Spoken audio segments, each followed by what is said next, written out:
کیوں بدل گیا قبرستان میں؟ بزرگ فرماتے ہیں بابا بات یہ ہے کہ جب انسان زندہ تھا تو اللہ اس سے صلح کرنا چاہتا تھا، اللہ اس سے صلح کرنے کے لیے تیار تھا، اسی لیے کہہ رہا تھا اللہ سے صلح کر لو۔ اللہ بندے کو، زندہ بندے کو روزانہ پکار کر کہتا ہے، رات کے آخری حصے میں اللہ کہتا ہے اے میرے بندو، رات کے پاپیوں، رات کے مجرموں، آؤ صبح پھوٹنے سے پہلے توبہ کر لو تاکہ اپنے دامن کرم میں، دامن رحمت میں تمہیں چھپا لوں، جگہ دے دوں۔ اللہ ہر رات پہلے آسمان پر تجلی کرتا ہے جیسا کہ اس کی شان ہے، اور اپنے بندوں سے کہتا ہے آؤ مجرموں میری بارگاہ میں توبہ کرو تاکہ میں تمہیں معاف کر دوں۔ اور جب سورج غروب ہوتا ہے تو غروب ہونے سے پہلے پھر صدا لگاتا ہے جیسا کہ اس کی شان ہے، آواز دیتا ہے بندوں کو جیسا کہ اس کی شان ہے، میرے بندو آؤ دن گزرنے سے پہلے پہلے دن کے مجرموں توبہ کر لو تاکہ میں تمہیں معاف کر دوں۔ ہائے انسان تیری غفلت پر افسوس ہے، لیڈر بلائے تو دوڑا دوڑا جاتا ہے، M L A M P بلائے تو دوڑا دوڑا جاتا ہے۔ روزانہ میرا اللہ جو کروڑوں ماؤں سے زیادہ ہم سے پیار کرتا ہے، میرا اللہ جو کروڑوں ماؤں سے زیادہ ہم سے محبت کرتا ہے، میرا اللہ جو ہماری ستر پوشی کرتا ہے، وہ ستار ہے، عیبوں کا چھپانے والا ہے۔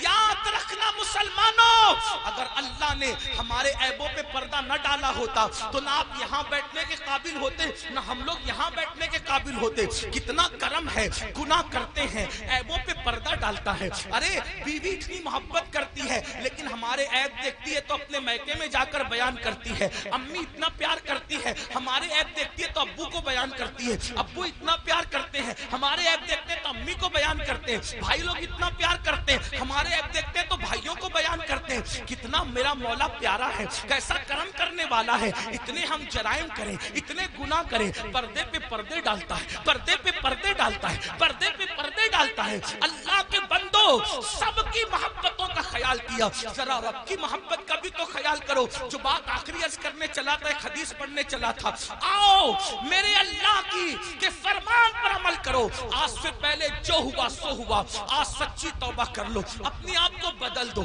زندگی میں تبدیلی پیدا کر لو، زندگی میں انقلاب پیدا کر لو۔ پتا ہے اللہ نے کیسے کیسوں کو معاف کیا؟ بس یہ روایت پڑھ کے بات ختم کروں گا تاکہ میرا جوان جو گانے سن کر مجرم ہو گیا، جو زنا کر کے مجرم ہو گیا، جو عورتوں سے پیار کے نام پہ مجرم ہو گیا، ان کو ڈھارس بندے کہ ہم توبہ کریں تو اللہ ہمیں معاف کرے گا، اللہ ہماری مغفرت کرے گا۔ دل کے کانوں سے سننا، اور میری بہنیں بھی اگر موجود ہیں، آج کل لڑکیوں میں بھی سیریل دیکھ کر کے ایک عجیب سا بھوت سوار ہے، افیئر کا، دوستی کا، ناجائز تعلقات کا۔ نہیں، ہمارے یہاں شادی سے پہلے کوئی دوستی نہیں ہے، لڑکا لڑکی کی کوئی دوستی نہیں ہے۔ علامہ ابن الجوزی لکھتے ہیں میرے آقا نے فرمایا اگر مریم جیسی عورت ہو پاک دامن اور داؤد جیسا پاک دامن مرد ہو اور دونوں تنہائی چاہیں تو میں دونوں کو تنہائی کی اجازت نہیں دے سکتا۔ یہ اللہ کے رسول کا فرمان ہے۔ اور آج اسکول کے لڑکوں سے دوستی، کالج کے لڑکوں سے دوستی، یونیورسٹی کے لڑکوں سے دوستی، اور پھر ماں باپ کہتے ہیں ارے یہ مولوی لوگ تو پرانے خیال کے ہیں، آج تو نیا دور ہے۔ اگر میری بیٹیا کسی لڑکے سے دوستی کر رہی ہے تو کیا ہماری بیٹی ایسی پاپی ہے، ایسی مجرم ہے؟ میں کہتا ہوں سن لو، کسی کی بیٹی پاپی نہیں ہوتی، کسی کی بیٹی مجرم نہیں ہوتی، مگر اندر جو نفس ہے، نفس وہ برائی کا حکم دیتا ہے، وہ برائی پہ ابھارتا ہے۔ بیٹیاں کسی کے ساتھ نہ بھاگتی اگر گھروں کے اندر پردے کا نظام ہوتا، اگر گھروں میں تقدس کا نظام ہوتا، اگر گھروں میں پاسائی کا نظام ہوتا۔ ہماری بیٹیوں کو 50 سال پہلے چچا زاد بھائی سے بھی پردہ کرایا جاتا تھا، مامو زاد بھائی سے بھی پردہ کرایا جاتا تھا، خالہ زاد بھائی سے بھی پردہ کرایا جاتا تھا، دیوروں سے بھی پردہ کرتی تھی، جیٹ سے بھی پردہ کرتی تھی، بہنوئی سے بھی پردہ کرتی تھی۔ اور آج اسکول کے لڑکوں سے دوستی نہیں۔ کسی کو برا لگتا ہے، 1000 بار برا لگے، ہمارا مذہب یہی ہے اور یہی ہے۔ اگر کوئی ٹی وی پہ بیٹھ کر بھونکتا ہے کہ مولوی پردے کی بات کرتے ہیں، ہم کہتے ہیں ہم تم سے نہیں کہتے، ہم اپنی بیٹیوں سے کہتے ہیں، اور ہماری بیٹیوں کو کہنے کا ہمیں حق ہے کہ ہر آدمی اپنی بیٹی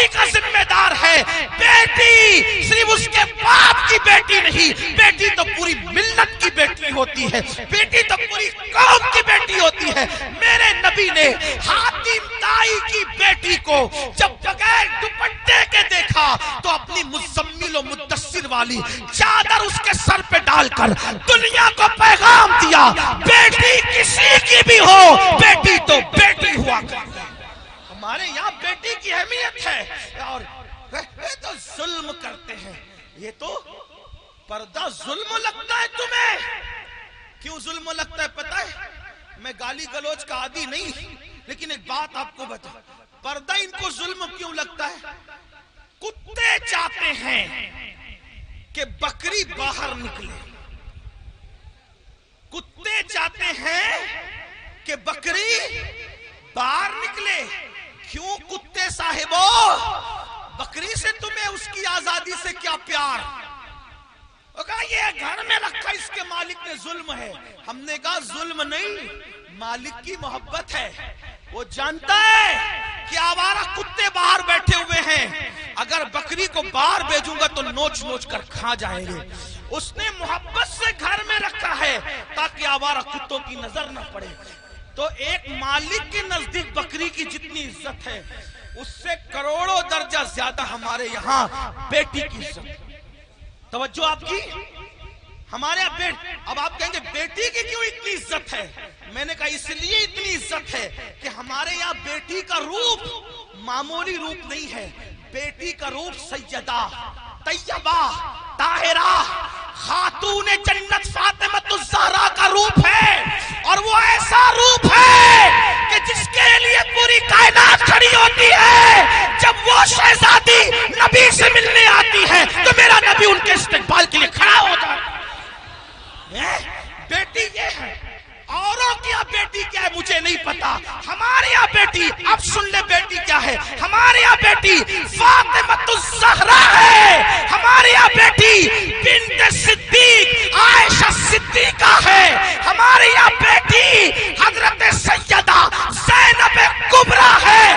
جب بیٹے کٹ جاتے ہیں تو بیٹی ہی ہے جو پورے قافلے کو کربلا سے بچا بچا کر کے مدینہ منورہ تک لاتی ہے. نعرہ تکبیر. اس لیے بیٹی کی عزت, ہمارے یہاں بیٹی کی عزت اس لیے. ہمارے یہاں بیٹی برتن جھاڑو کرنے والی کا نام نہیں, ہمارے یہاں بیٹی کپڑے دھلنے والی کا نام نہیں, ہمارے یہاں بیٹی وہاں کھڑے رہ کر خطبہ دینے والی کا نام ہے. جہاں مرد کٹ جائے تو پھر بیٹی بولتی ہے, اور اس شان سے بولتی ہے کہ لگتا نہیں کہ بیٹی بول رہی ہے, ایسا لگتا ہے جیسے بیٹی کا بابا بول رہا ہے. اور ہوا دربار کوفہ اور دمشق میں جب علی مرتضیٰ کی باب مدینۃ العلم کی شہزادی زینب نے خطبہ دیا تو دیواریں دہل گئی اور لوگ کہنے لگے علی کہاں سے آ گئے. تو لوگوں نے کہا علی نہیں ہے, علی کی شہزادی بول رہی ہے. یہ ہمارے یہاں بیٹیاں, بیٹیوں کا مقام, اس لیے ہم بیٹیوں کو بہت عزت سے رکھتے ہیں, بہت عزت. ہمارے یہاں بیٹی جنت ہے, جنت.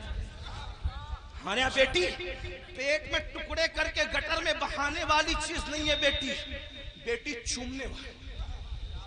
جو نبی کا غلام ہے وہ بیٹی کو کیسے ٹکڑے کر سکتا ہے؟ بلکہ ٹکڑے, توجہ کرنا جملے پہ, بیٹی کو نبی کا غلام ٹکڑے نہیں کرتا بلکہ اپنے جگر کا ٹکڑا قرار دیتا ہے. کیونکہ رسول اللہ نے اپنی شہزادی کے لیے کہا فاطمہ تو بدعۃ منی, وہ تو میرے جگر کا ٹکڑا ہے. تو بات دور نکلی. عرض کیا کر رہا تھا, آج سے پہلے جو بھی گناہ ہوا ختم کرو, توبہ کرو. جب اللہ والے موجود ہوں توبہ کرو. اللہ کی نے گارنٹی دی, اللہ نے وعدہ کیا, ان اللہ لا یخلف المیعاد, اللہ کا وعدہ خلاف نہیں ہوتا. کچھ بھی ہوا توبہ کرو, سچی توبہ. مگر توبہ کون سی؟ ہر مجمع میں جو کرتے ہیں وہ نہیں. کان کھینچنا, گال پیٹنا, استغفر اللہ کہنا, یہ والی توبہ نہیں. یہ غیر تربیت یافتہ پولیس ہے, ان سے میری ہاتھ جوڑ کے گزارش ہے, اللہ والو ہٹ جاؤ وہاں سے. ان کو جگہ ہی نہیں ہے بیٹھنے کے لیے, وہ کہاں بیٹھیں گے میرے بھائی, ہٹو وہاں سے. ڈسٹرب مت کرو، بات آخری مرحلے میں ہے. یہی تو غیر تربیت یافتہ ماحول کی نحوست ہے. ایک بار درود شریف پڑھے. آپ لوگ ہٹو میرے بھائیوں، خاکی وردی والے میرے بھائیوں، اللہ تمہارا نصیبہ چمکا دے، وہاں سے ہٹ جاؤ. جگہ نہیں، وہ بیٹھیں گے کہاں؟ ان کو کھڑے رہنے تو بات آخری مرحلے میں. ایک بار درود شریف پڑھیے. اللہ رب محمد صلی اللہ علیہ وسلم نحن عباد محمد صلی اللہ علیہ وسلم. پہلی بات تو سنیوں کے جلسے میں پولیس کا کوئی کام ہی نہیں ہے. ڈنڈے والوں کو، یہ ڈنڈے والی قوم نہیں، یہ جھنڈے والی قوم ہے. یہاں کوئی ڈنڈا نہیں نکلنا چاہیے. ہاں، اور اگر لوگ ہمیں کچلتے ہیں تو ہم ان سے محبت سے کہتے ہیں نہ کچلو. ہم کچلنے کی چیز نہیں ہے. میاں کو کچلا، مجھے کچلا، ناخن لگا دیا، یہ بھی آپ کی محبت کی نشانی لے کے جائیں گے.